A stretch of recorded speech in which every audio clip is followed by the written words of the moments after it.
Hi. So I want to talk about a topic very close to my heart, namely the theory of grammar learning. And it's not the kind of talk I really want to give, because I want to give a talk in which I'm going to tell you a solution. I'm going to start out, I'm going to talk about a lot of problems with maybe a few hints at a solution, a few ideas that we might pursue, but not really a solution. So, but I think we need it, because I think we don't understand that we're in a really serious bind here with respect to some very foundational problems of the theory of grammar learning. So, and so it's the first time I've ever given this talk, though I've talked to some classes about it at MIT. So I put a lot of stuff down, and one of the things it's a very long handout if you actually look at it, and I don't have time for it all, but I've highlighted a few places I'm going to try to get to. And the reason I put so much down is because my impression is that almost nobody reads the papers that are relevant. And I think it's really important for people to try and read some of those relevant papers and to help to work on them. One of the problems of the field is that it's so tiny, such a tiny, small number of people work on the theory of grammar learning. And I really think we need strong cooperation from linguists, theoretical linguists, and others. And as I was saying to Ian today, the problem of language learning is too important to leave to the learning theorists. Okay, so I really would like to ask people's cooperation in working on it. Okay, so I'm not going to talk about another topic very close to my heart that I usually talk about, language acquisition, except I've sort of got an acquisition prolegomena, just to sort of set the stage for what I think we've learned. We've learned a lot from language acquisition, made major advances. It's got empirical results that are at the level of the hard sciences in some cases, chemistry and so on. Really incredible advances in some areas that were unbelievable 25 years ago. And the theory and the model of parameter setting is nowhere near like that. And it's a very hard problem and very fundamental. So let me just show you what the acquisition results tell us about parameter setting, or tell you. I can't show you too much. Basically, what I say, and then now to the handout, very early parameter setting, basic parameters of clause structure correctly set at the earliest observable time. Observable usually means, when we can see it in child production, because the infant studies haven't gotten too far so far. So there's some stuff from infant studies. So beginning at the 2-word stage, 18 months, but sometimes we can tell from around 14, 15 months. That's about the earliest time. So the parameters that are set correctly at that time include, not exclusively, the head complement order, for example, SVO, SOV, verb to tense or not, okay, verb second or not, move WH or not, no subject or not, and in no subject even some details of differential no subject parameters. For example, in Czech, where I think, if I recall correctly, first person doesn't allow no subject. There's been some studies which look at what kids know about that. Certainly in Hebrew, where there's a difference in no subjects, depending upon tense and agreement. There's some evidence that kids know that pretty well at a very young age. So even some sub-varieties are no subjects, but nowhere near as complete as it should, or correct as it should be. Nevertheless, these things are set correctly. And you shouldn't be confused by the fact that the most famous parameter from an acquisition point of view is probably the no subject parameter, because that's what got the ball rolling on parameter setting and acquisition. Nina Hyam's famous and justifiably famous work, which assumed that kids had misset the no subject parameter, but nobody believes that anymore. Simply nobody who works on language acquisition thinks that the no subject parameter is misset. The strongest evidence is that in languages like Italian, which are true no subject languages like that, of course you could have a no subject when it's not in first position. Let's say there's an object question and then a finite verb and the subject can be no. It happens all the time. Kids do that just like the adults do it. They do it extremely productively and well, and kids never do that in English. That's they never say where goes what eats. No subject in English, are mostly omitted from first position for a variety of reasons. I have a recent paper on that. I won't talk why. But I don't think anybody who works in acquisition believes the no subject parameter is misset. So all these parameters are correctly set at the earliest observed data. I'll just give you one example. Most of you, or many of you at least, are familiar with the type of arguments. I'll just put one down in the last thing to example. For the second parameter, and you can also sort of keep up, you can see how far the field has gone in terms of size of data. So we've got 47 Dutch kids. Dutch is a verb second language. Finite verbs appear in second position. Non-finite verbs appear it's an SOV language in final position. And what we're mapping here in this little table in the middle of page 1 is whether the verb, I don't know whether one appeared there, finite verbs or non-finite verbs, and whether it appeared in second position or final position. It says V1 or V2 because Dutch is a topic drop language, and you can often drop topics in Dutch in the right context, and the Dutch linguists work on this basically thought those contexts where an adult would have dropped. So basically the verb is in C, the finite verb is in C. So we're looking at whether the finite verb is in C or whether it's in final position.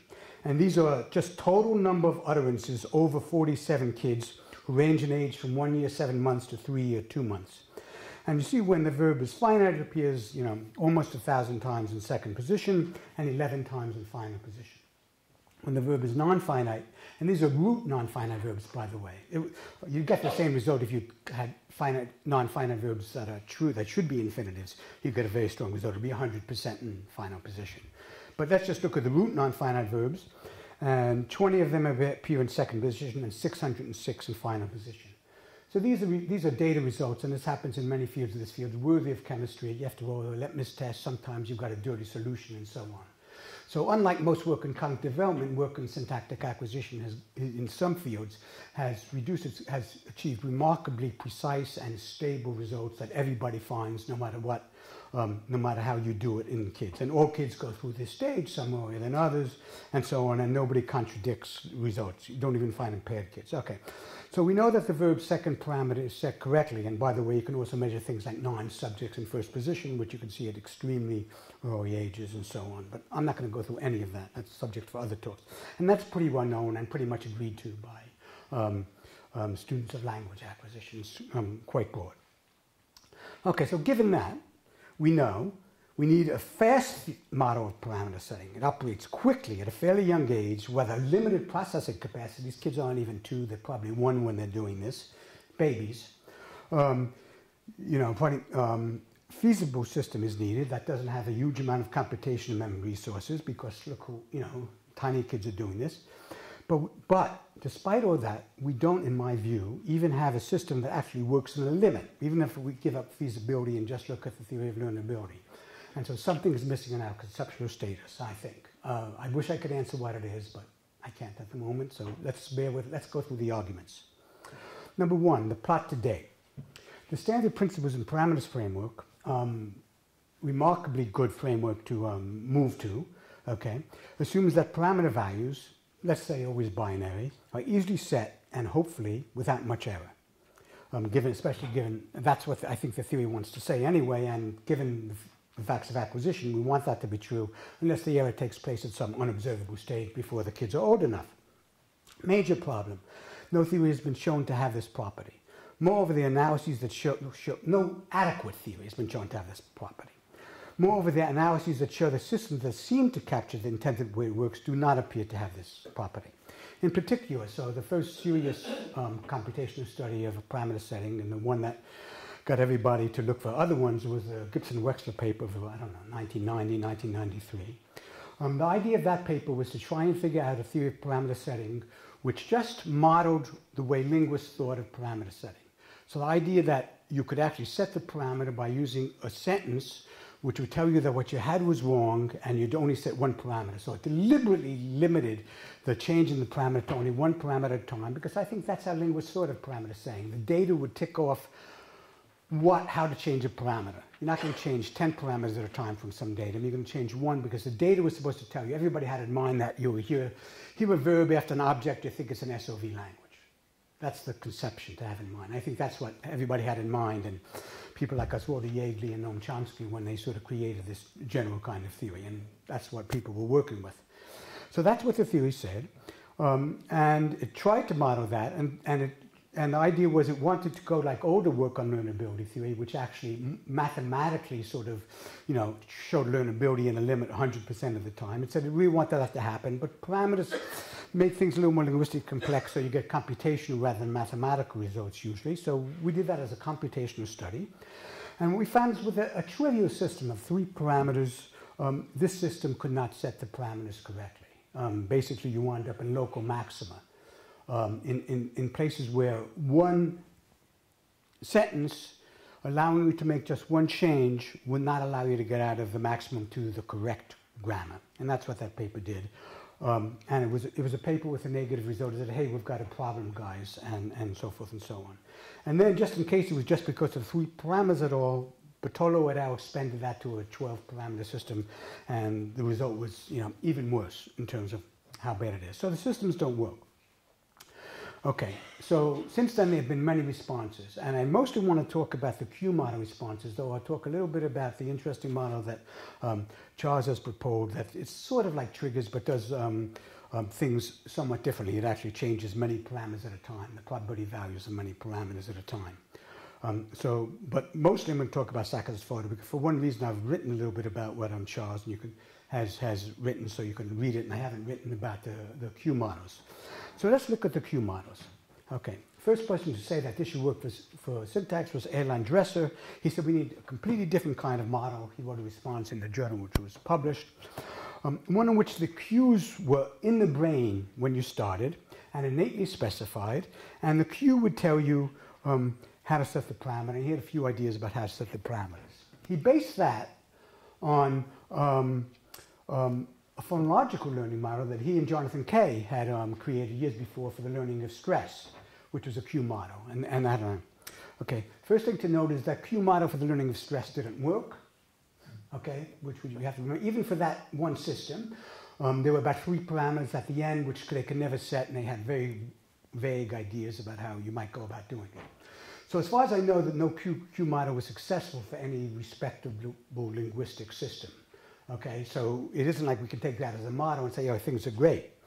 Okay, and in fact, if you look through Erland's work, you could sort of see that the cues you're suggesting for syntax won't work. I wouldn't bother going through those, because I'm going to go through the much more precise and detailed system of Sarkis and Fodor, okay, which is the state of the art with respect to Q models. Okay, what's the general problem? The general problem is this. For syntactic systems that look anything like the syntactic systems we can describe cross-linguistically, for cross-linguistic variation, there is no unambiguous data. In other words, the sentence pattern, or the observable thing you can see, can be generated myriad ways with all sorts of different parameters. So you don't have the capacity to say, this sentence will tell me I must set this parameter this way. That's the general way, okay? I'm going to show you how that works in some detail. Okay, it's a problem of unambiguous data, what Gibson and Wexler call unambiguous data. Okay, we gave about 3 names to it. Okay, so that's in, okay. It's an unambiguous trigger or datum is a trigger or datum that necessitates that a parameter be set to a particular value, no matter what the other values of the parameters. That's the trick, no matter what the other values of the parameters. Okay, so let's turn the page to page 3. So that's one problem for Q models. There are other problems for Q models. B, the apparent need for a huge number and complexity of built-in triggers, redundantly specifying what should simply set the parameter value. If there are n parameters, if there is unambiguous data, you need 2 to the n built in. That's not too many, so if you had 100 parameters, you would need 200 built-in Qs. But if you don't have unambiguous data and you wanted to set it, setting lots together, you would need 2 to the n. And I think anybody would think that's ridiculous. Okay. C, the large complexity of computing whether a trigger was unambiguous if the trigger wasn't specified innately. That is, at one point, Janet Fodor tried to answer all this by saying, oh, you don't have to build in the cues. What the kid can compute online whether or not a particular data can set a parameter one way and not the other values. In other words, you don't build in the innate values, rather you say, is it the case that when I have this sentence that I must set this particular parameter to this particular value no matter what the other parameters are?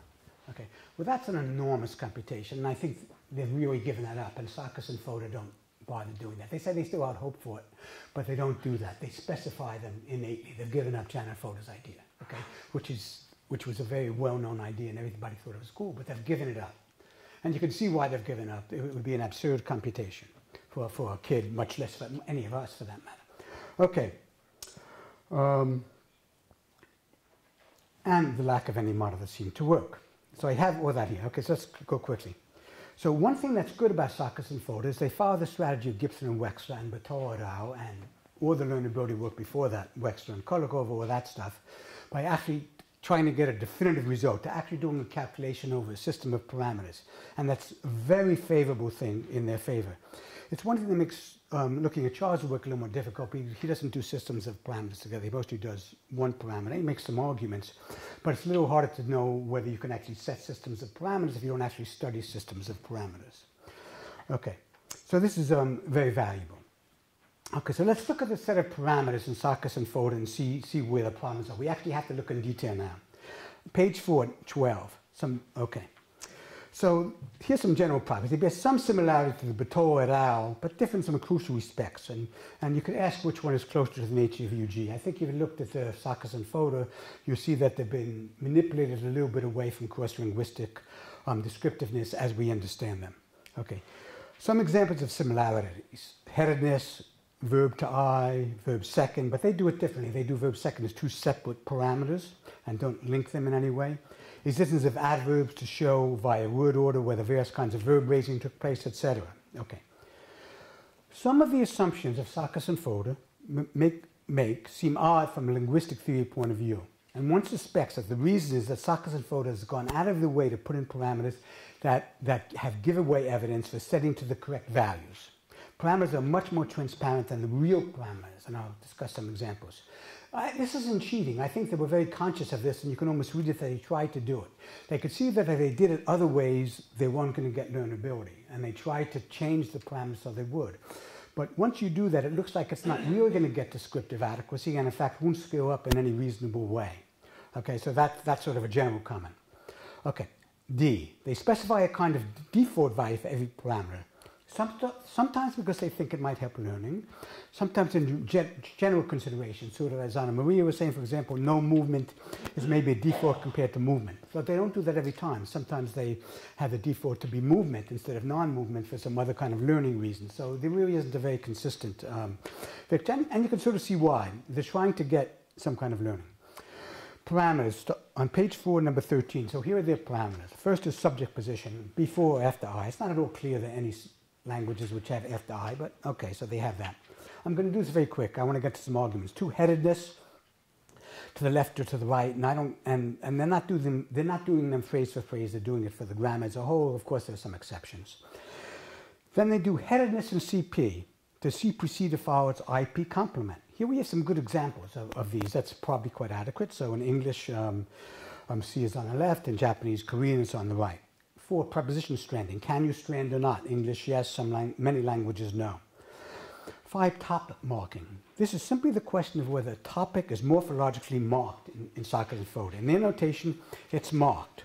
So they call it wa, of course, for Japanese. It's marked if there's wa kind of marking, then you must have wa. And that's what they mean by topic. Note that wa itself is optional in Japanese, and Sarkis and Fodor don't allow that. Okay? So I think the reason they want topic marking to be obligatory is they want a topic to be a giveaway. Okay? They want it to be obvious. If it's marked by something that you know is a topic, you say, it's got topic marking. It becomes very easy. Okay? That's why they want it to happen. So it's possibly a case, an incorrect assumption to make the learning problem easier. After all, if was obligatory, it's easy to see that's a topic. 6, no subject. Default value no, and no subject isn't possible. They don't distinguish different kinds of no subjects or partial no subject languages, blah, blah, blah, or the language where pleonastics are no, but not referential DPs, or discourse omission, etc. Okay, but fair enough, they've got to start someplace. 7, no topic. Can a topic be made no? Okay. 8, WH movement. Does it move or not on the surface? Japanese no, English yes. The question is it obligatory movement? Okay. 9, affix hopping, an old-fashioned term. I don't know why they decided to go for the old-fashioned term, and it's a bit confusing when you read through it, I've read through it, actually. I think they mean this. The verb and tense have to get together somehow. So either the verb lowers to I or I raises to the verb, okay? That is affix hopping must hold. If that's true, I wonder why they need this as a separate parameter. It would just be a UG parameter, the V and I must get together. But for them, English is affix hopping. Do default value no. So if somebody can sort that out, good. Okay. 10, verb to I movement, default value is no. 11, I to C movement, does I move to C? They assume a matter of UC that a V can move to C only if it moves first to I, maybe a reasonable assumption. So V to language is a yes, English is no, on V to I as well as I to C. It doesn't account for like the partial, verb second in English for the arcs moving out in questions, okay. And then V2 is broken down into independent parameters. I to C movement, obligatory topic are two separate ones. And they don't link that as a generalization so that, when you don't move in embedded clauses to C, you also don't have a topic moving up. So they sort of, miss all the syntactic generalizations that you want to be happy with. Okay, and that's what I say here. 11, we know they only want to do degree 0 data, the Wexler and Hamburger terminology. Only, simple matrices, they only want to do degree 0 terminology data. And that's problematic for setting, for example, verb to tense in the Scandinavian language where you have verb second, and therefore the verb will raise to second position. So how do you know if the verb precedes tense independently or not when there's no raising to C, unless you look at the embedded clauses? I have no idea. So they just can't handle those things at all. Then they have something called Q inversion, and let's not go through it. We don't have much time. Okay, so I've gone through almost all of them. Okay, let me get some highlights now. I noted it doesn't capture standard linguistic generalizations. We'll talk about that on page 7. Okay, now let's talk about how they do triggers. Let's skip to page 8 and look at 19, an I trigger. An I trigger this is the idea of Janet Fodor, I think. An I trigger is a piece of the computation of the phrase marker that is the trigger. Somehow it's a grammatical characterization of the parameter. Okay? And they take an example to talk about it from David Lightfoot, and here in 20, if you want to talk about the verb second parameter, then an intentional characterization of it is that it's a phrase, it's a CP with a phrase XP in it. Spec of CP with a phrase XP in it is going to be a characterization of the verb second parameter as an I thing. That intuitively seems like it might be right. It might be an intuitive idea that's reasonable. It can't be right in general for all sorts of reasons, but I won't talk about that. Okay. But then, the crucial thing is, that's only the I characterization. How do you get to the E characterization from the extensional characterization from the learning standpoint? And this is Sarkis and Fodor. From a learning standpoint, you have to have some kind of sentence or sentence pattern that's observable. Okay?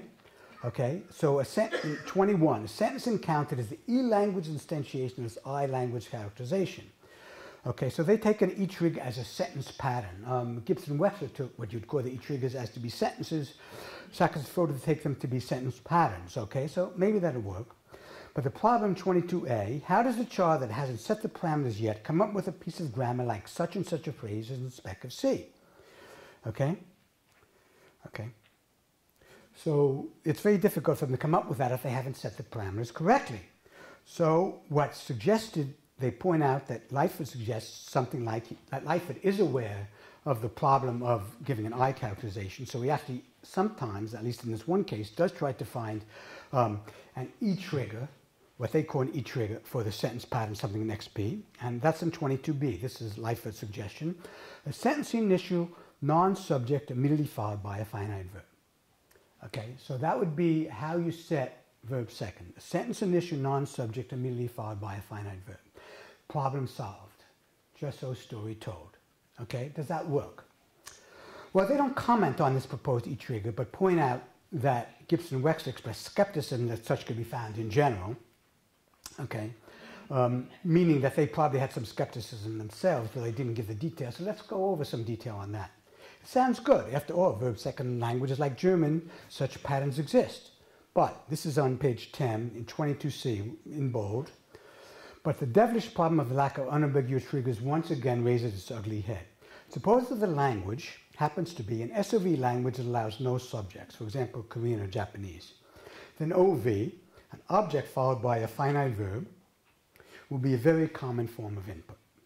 The chart uses Lightfoot's attempt at E-trigger will conclude that the subject is in spec of V in the Korean and Japanese are verb second languages with V moving left. In other words, they'll conclude that Japanese is German. Okay. Now, of course, intuitively that seems wrong, but that's what the trigger says. Okay, that's what the trigger says. And when you go them down, so many times, this works out time and 10. I have many examples on this handout. Okay, that's what the trigger says. Okay, such a conclusion massively generates the wrong language and wrong grammar, and is massively wrong, of course, from grammatical grounds, descriptive adequacy. Now, Sakis and Fota are sort of aware of this. They actually do some computation, which is good. Okay, they're really worried about the problems of ambiguity, and they change the grammar so they don't get that for the most part. Okay. So, by the way, what's the intuition about why this is wrong? What can we do to help ourselves?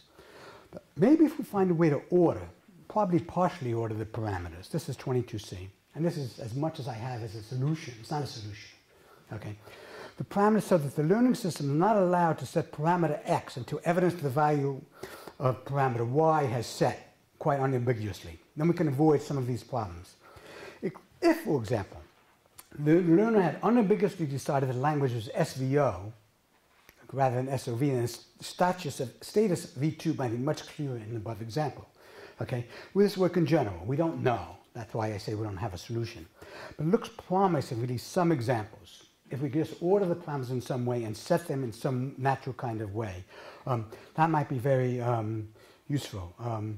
I think like a suggestion that Teresa Biblau had about what to do about verb final versus verb second might be able to help us in that way if, in fact, we can figure out how to make that the first thing we do, and if we can figure out what the cues are or the trigger is for SVO versus verb second. It's really trivial to construct an arbitrary system of parameters that one selects for their abilities to be set. And on unambiguous data, you could do it for 20 parameters. You could do it in 5 minutes if you think about it with zeros and ones. The problem is to get a descriptively adequate grammar that has the right kind of evidence. Okay. Okay, then I think just because there's not a lot of time left, what they go on doing then, and the point of their paper is once they get all these parameters laid out, then they start doing some computations, okay, doing computer analyses, not simulations, but actual computations, okay, you know, where you get real computations result. And you've got computations that looks for unambiguous evidence in the grammar, you know, degree 0. They're sticking to degree 0 too, so they're going to have all sorts of problems for all sorts of things that can't be detected from degree 0. Degree 0 just means simple clauses. Degree 1 has one depth of embedding. They're going to run into certain problems, but let's put those aside, of course. But they do computation, and they say, for this value of this parameter, this sentence pattern which can be observed is unambiguous evidence. For this one, it's this one. And they do that for certain numbers, okay, in their system, in their particular system, okay? And in a table, the first 5 parameters, and it's not only one, sometimes you need a few. Like sometimes you need 3 different cues for a particular value of parameter, because once given the other parameter values, if you set one parameter, you can set, let's say you want to set the verb second parameter. If OV is set one way and other things are set other ways and other things are set unways, then a particular sentence might be unambiguous evidence for that parameter. But in other grammars, you may need another piece of unambiguous evidence, and that might lead to a problem too, but I'll put that aside. So you might need more than one cue, okay? But then, as I say here in 27 and 28, 27, the next 5 parameters have a basis for every marked value, but only if you have a certain default value. And then they have three languages, 3 parameters, I should say, for which they're true problems because the basis is missing for both the default value and the non-default value. There's no way to set them. They're left with that, even in the system that they're constructed carefully. And much of the paper goes to a discussion of those things. And there's very interesting discussion in the paper and so on. And it's a very honest paper, I think, in that it actually finds which cues actually work and which cues don't work, and, and so forth and so on. Okay, so what do the E-triggers look like in this paper, as opposed to the Lightfoot example, which clearly is wrong, okay, and was hand-waving, okay? Here they've actually had computations. We can actually look at what the E-triggers look like and whether they make sense. Do they seem robust in the artificial intelligence sense? Do they look like they will scale up as well? as the parametric space is expanded, is a crucial problem. Do the triggers work well? Only because of an artificially curtailed space or wrongly defined space? This leaves us much room to investigate. Okay.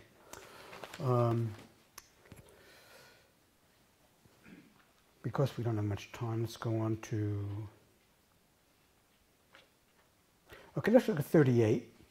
One each trigger for subject final. It's not very satisfying because they've got subjects final because it was just generated there when we really don't want to generate them there. Okay, and so on. But one trigger in modern syntax, one each trigger for subject final is subject follows a minus finite verb. I think that works because a minus finite verb doesn't raise. Colag is their computer system. In their system, doesn't raise. Of course, they do in some languages, but perhaps not high enough to cause a problem for the E trigger.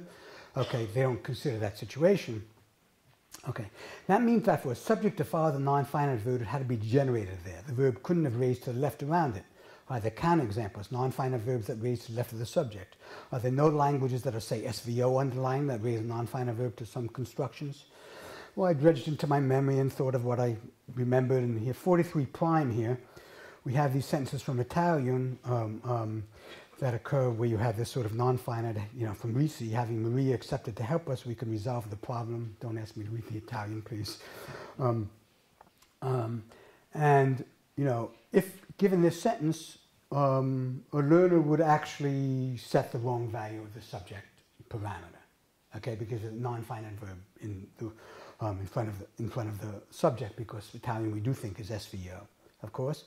One caveat, this non-finite verb, it's an embedded clause, and you say, well, they weren't dealing with embedded clauses, but of course, as soon as you do, it's going to fail, because how are you going to get the cue then for embedded clauses and so on? So it looks like the subject would sometimes occur before the non-finite verb and sometimes after it. What does this make of the E trigger? So I think even that one isn't going to work.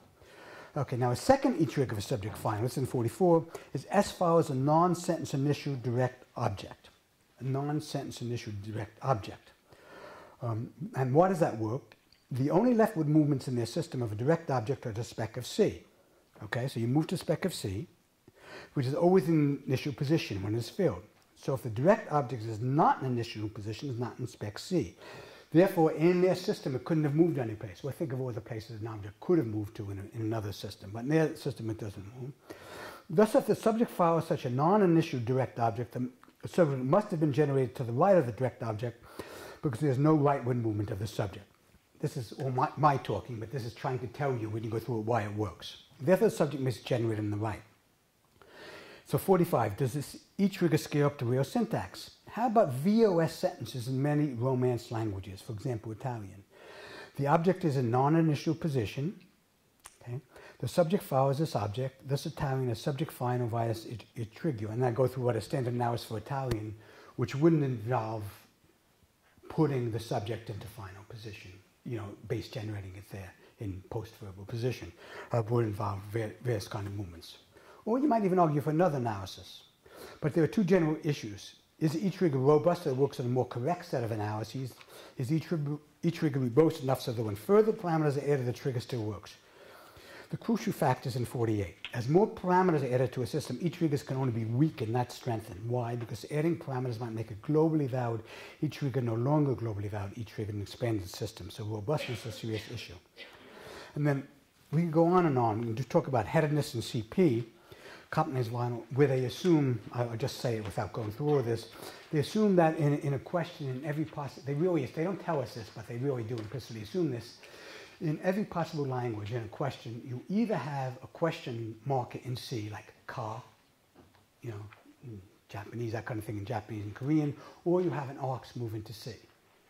Okay, well that is not universally true. Italian often does have inversion, familiar languages don't have this. But in order to make the learning system be able to learn just this kind of question, headedness and C, they put that in. And why would they actually put that in thing? And I think it's to make it unambiguous cues. By the way, I don't think that's a cheating strategy. I mean, they're trying to make it work, but the one thing that's not cheating, they don't comment enough on the fact by making it work like this, they go far from descriptive adequacy, and it's working only because it's been jury-rigged. Okay, it's not working because it's a not descriptive system. What we try to do in triggers and then in the pictorial allow is just to not to jury rig it, to actually set up something that looked like it was describing language variation as we knew it, and then see if it was learnable. Okay, so unambiguous data doesn't seem to exist so far, these kind of systems. And I go through a lot more that kind of stuff. So just a few more minutes. So, and the rest, and much of the other work is several more examples of this type. So the system, I think, again, we don't know what to do. The two suggestions I think that might be useful. One is the ordering and the parameters, and the other is if we get very dense spaces of the kind that are being worked on by the group here with Pino and others, and the kind that are being worked on by the group at Cambridge, and with Anders too, and so on. I think maybe if we had really dense systems very clearly, maybe we could figure out ways to make it work. I would like that, especially if we didn't have to resort to a queue system where they actually had to be built in, but at least if it had to be a queue system, if there were unambiguous data for a descriptively adequate system. I don't want to say too much about Charles's model because it mostly doesn't do systems of parameters, so it's hard to know how it would do if you had more than one parameter. Okay, what's interesting on his model is it doesn't build in the queues, and that's an advantage over the queue models. It's like triggers in that way. Unlike triggers, I've got the formal definition, which I cribbed from one of Charles' papers here in '73. What it does is it says you've got a set of parameters, you've got what the kid has at any time, let's say the binary parameters. There's a probability that parameter 1 is set to 0, probability parameter 2 is set to 0, etc. So a vector of probabilities. And then you hear a sentence. If you generate the sentence, then you increase all the parameter values, whether or not the parameter value was, in the sense, not if you don't generate the sentence, then you decrease all the parameter values. Maybe that converges. Charles says it does, but I'd like to see a proof. I actually haven't seen one, actually, but it would be nice, I think. I think it would be useful to all of us. Oh, okay, I'd like to see it written. Okay, one place you say you haven't written this, obvious, but maybe you published it someplace. No, it's not obvious. It's actually a dissertation in the math department.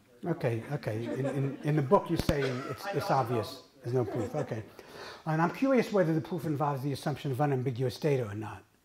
Okay, because that's why I'd like to see the proof. I'd like to see what the conditions are for the proof. With unambiguous data especially, it's not clear to me that it converges. And what you point out, and what you say in the same paper, I actually have a few quotes from here, you say both, you say, yeah, maybe there isn't unambiguous data, but then you say there are signatures, which is unambiguous data. And by the way, this is not a criticism of anybody, really. I mean, we're trying to figure this out as a field, okay? We have to work on this together, okay? We don't have a solution, okay? It's really important, for the problem of learning.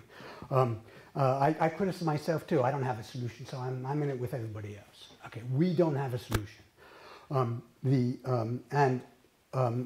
You do, and Charles does argue that there's no problem in setting the verb to tense parameter because, like in French, for example, because the verb before a particular kind of adverb shows that you've raised a tense, but I give examples of other languages which show that's not going to be a cue either, as long as you expand out the range of languages. In Japanese, for example, where negation's on the right and the verb probably raises a tense on the right, and so on. So as soon as the thing with our intuition seems right. Our intuition seems right. I agree with it. I like it, but it's got to be moderated by something else because the intuition is that the sentence is a giveaway, but it's not a giveaway if you allow all the other parameter values, and the kid's going to have to set all the parameter values. So at the moment, the Bayesians are going to find it even harder. I mean, I proposed, to Josh Tenenbaum that he try, instead of doing all that work on what's innate and trying to make it learnable where nobody believes that stuff is learned, why don't you do linguistic variation? Try to do parameter setting by Bayes, and his answer was, he's a smart guy, his answer was, it's too hard. Okay, so nobody's going to help. Okay, so I really think linguists are going to have to get very much involved. We're going to have to think of ways to get the cross-linguistic stuff together with the learning stuff, and to try and get some insight that'll do it. And I think an ordering of parameters and dense parameter sets, and I don't have any great other ideas right now. I know that's slim pickings, but that's all I had. Okay, thank you.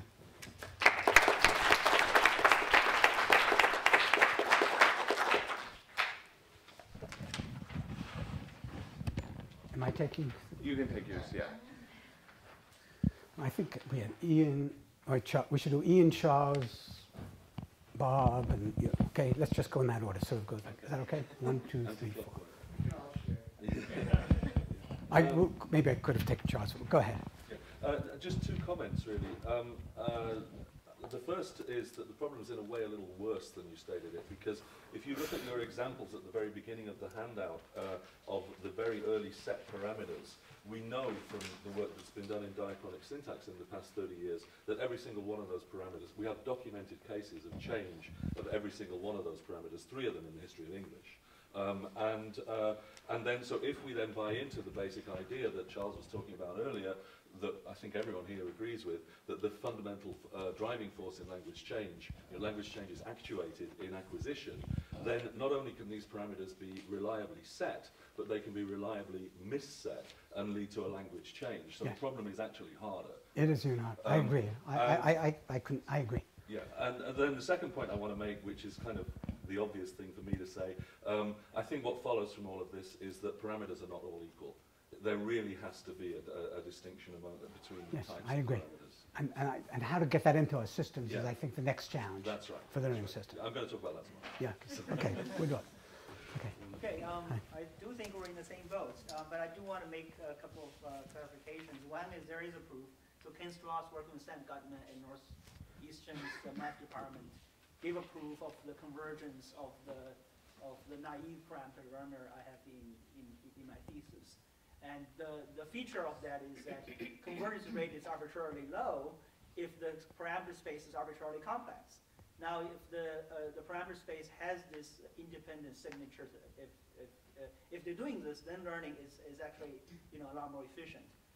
So now the question is, we need the work that Janet and William have been doing to know exactly in the space that we believe to be relatively kosher, those unambiguous cues or triggers within this or not.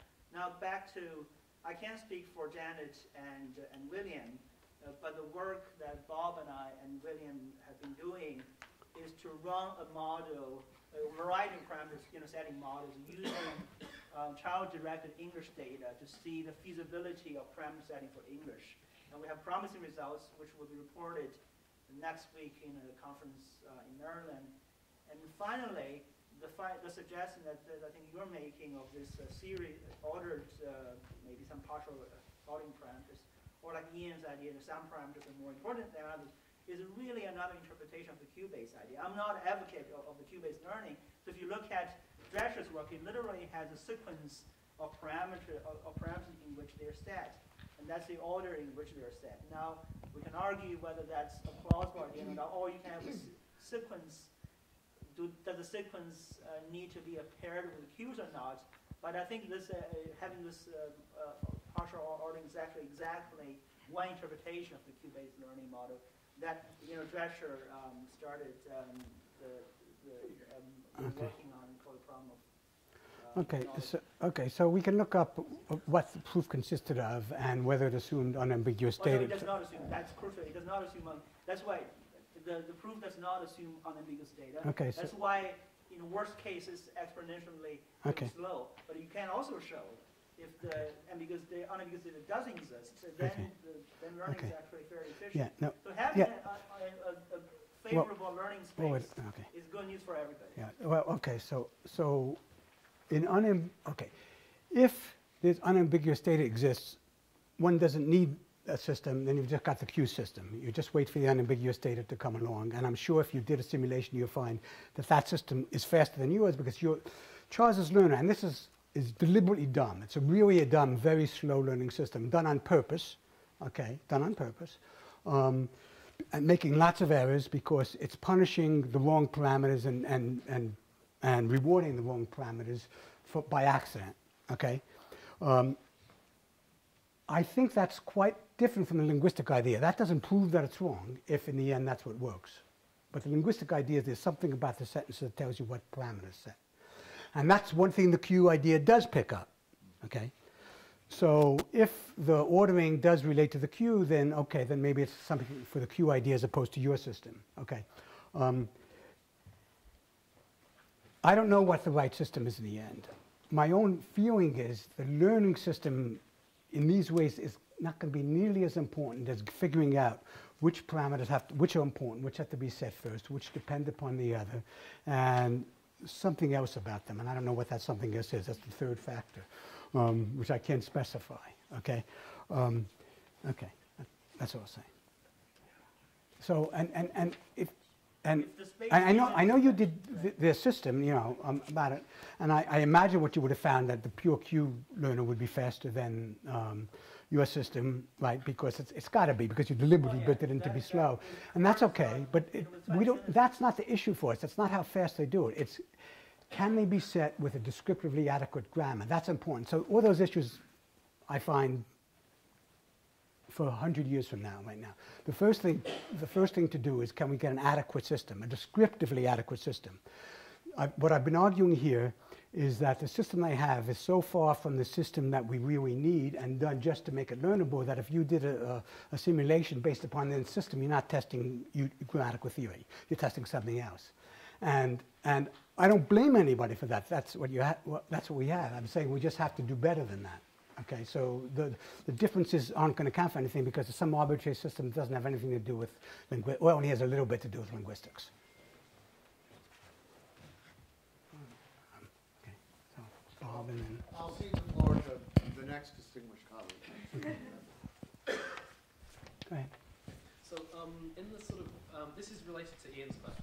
So in the pre-principles and parameters learnability literature, there were various ideas floating around about what a solution would look like essentially to the problem that we're trying to solve. So for instance, the sort of identifiability and the limit stuff, which is problematic in all kinds of ways. It's about weak learning rather than strong learning. It gives this sort of ridiculous amount of data, but requires absolute, you know, you're not even allowed to get it wrong one time in a billion. That kind of thing. It also doesn't make any developmental constraints. But for all that, it's very explicit about what a solution looks like. So my question is, with the advent of parametric theories, what exactly is the problem that we're trying to solve? How do we know a solution when it comes along? Oh, there's nothing more precise than the parametric theory with respect to that. I mean, the other stuff is much vaguer. I mean, the parametric theory says you know a solution when you've got the right set of parameters. And the right set of parameters is the one that we come up with in linguistic theory. Now, it could be wrong, because it's an empirical question what the right set of parameters is, but that's science. But it's very well specified, okay? And there was a proof, for example, that under a particular learning model you can converge or you don't converge. Those proofs exist, sometimes mathematically, sometimes computationally. It's quite mathematical field. It comes out of learnability theory. So there's no preciseness to be gained in the statistical learning framework, if that's what you mean. I'm not suggesting that at all. I wouldn't suggest that. Yeah, no. I mean, Charles, for example, adopts the linear model as a learning model. The triggers model before that adopted a different learning model. It said, you know, depending on the thing. The linear model probably doesn't matter. I mean, the linear model with the Bush and Master learning model, which was abandoned pretty much when it was soon as it came in to the field in the 60s. Okay, so nobody in psychology would use the linear model, but it probably doesn't matter for the predictions. Okay, so you could have almost any learning model if you're just talking about getting the results at the level of precision we have. The other thing you'd like to know, the hard thing to know whether the learning model is right is you're going to have to know something about the rate of learning of parameters. The hard thing about that is so many of these parameters are learned so instantly. Until we get some much better infant methods that will be able to tell us when parameters are set at a young age, for these parameters, we're not going to be able to do much, set or change. Though we may be able to do something with more complex ones that take some more time. There may be something like that. But it's a good question. I'm sorry, I went up there because I can't hear.